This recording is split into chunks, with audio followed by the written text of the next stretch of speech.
प्रायः 4000 लोगों को खिलाना। उस समय बहुत बड़ी भीड़ उनके पास इकट्ठा हो गई और उनके पास खाने के लिए कुछ भी नहीं था। तब यीशु ने अपने चेलों को पास बुलाकर कहा, मुझे इन लोगों पर तरस आता है, क्योंकि वे 3 दिन से मेरे साथ हैं और इनके पास खाने के लिए कुछ भी नहीं है। यदि मैं इन्हें बिना भोजन दिए इनके घरों की ओर विदा कर दूं, तो ये रास्ते में ही बेहोश हो जाएंगे, क्योंकि इनमें से कुछ दूर से आए हैं। तब उनके चेले उनसे कहने लगे, इतने सूने स्थान में हम इतनी रोटियां कहां से लाए कि इन सब लोगों को तृप्त कर सके, हजारों को भोजन देना। तब यीशु ने उनसे पूछा, तुम्हारे पास कितनी रोटियां हैं? उन्होंने कहा, 7। तब उसने लोगों को जमीन पर बैठने की आज्ञा दी। फिर उसने वे 7 रोटियां ली, धन्यवाद किया, तोड़ी और अपने चेलों को दी कि वे लोगों में बांट दे, और उन्होंने लोगों में बांट दी। उनके पास थोड़ी सी छोटी मछलियां भी थी। उसने उन्हें भी आशीर्वाद दिया और कहा कि इन्हें भी बांट दो। सबने खाया और तृप्त हो गए। फिर बचे हुए टुकड़ों के 7 टोकरियां उन्होंने इकट्ठा की। वहां लगभग 4000 लोग थे। इसके बाद यीशु ने उन्हें विदा किया और वह अपने चेलों के साथ नाव में बैठकर दालमनूथा क्षेत्र में चला गया। फरीसियों की शिक्षा से सावधान करना। तब फरीसी बाहर आए और उसके साथ वाद विवाद करने लगे। वे उसे परखने के लिए स्वर्ग से कोई चमत्कारिक चिन्ह मांगने लगे। तब उसने मन ही मन गहरी सांस लेकर कहा, यह पीढ़ी चिन्ह क्यों मांगती है? मैं तुमसे सच कहता हूं, इस पीढ़ी को कोई चिन्ह नहीं दिया जाएगा। फिर वह उन्हें छोड़कर फिर से नाव में बैठा और उस पार चला गया। तब चेले रोटी लेना भूल गए।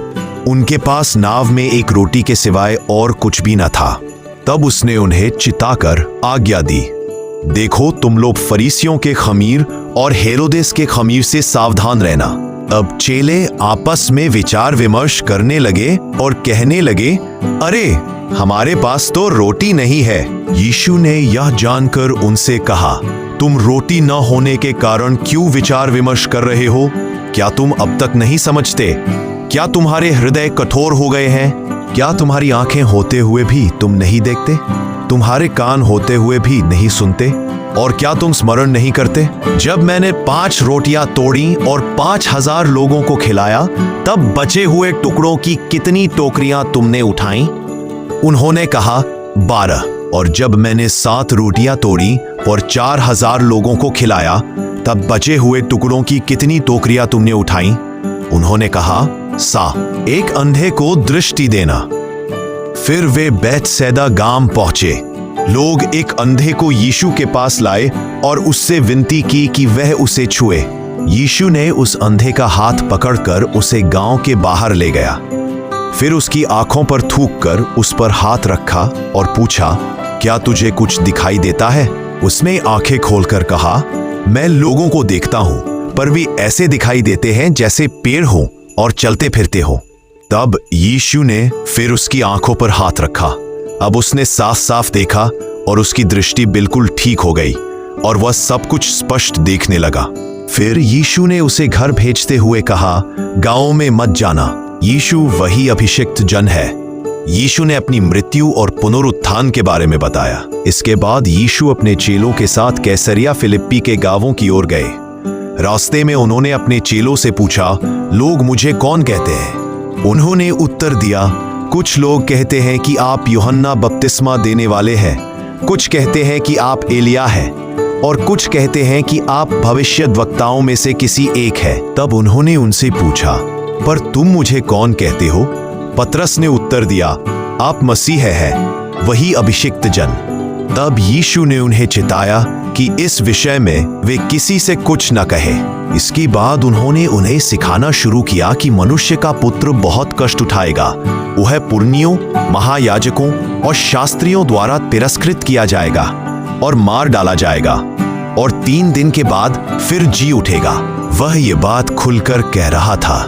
तब पतरस ने फिर वह मुड़कर अपने शिष्यों की ओर देखकर पतरस को डांटा और कहा, पीछे हट शैतान, तुम ईश्वर के विचारों के अनुसार नहीं सोच रहे, बल्कि मानवों के अनुसार सोच रहे हो।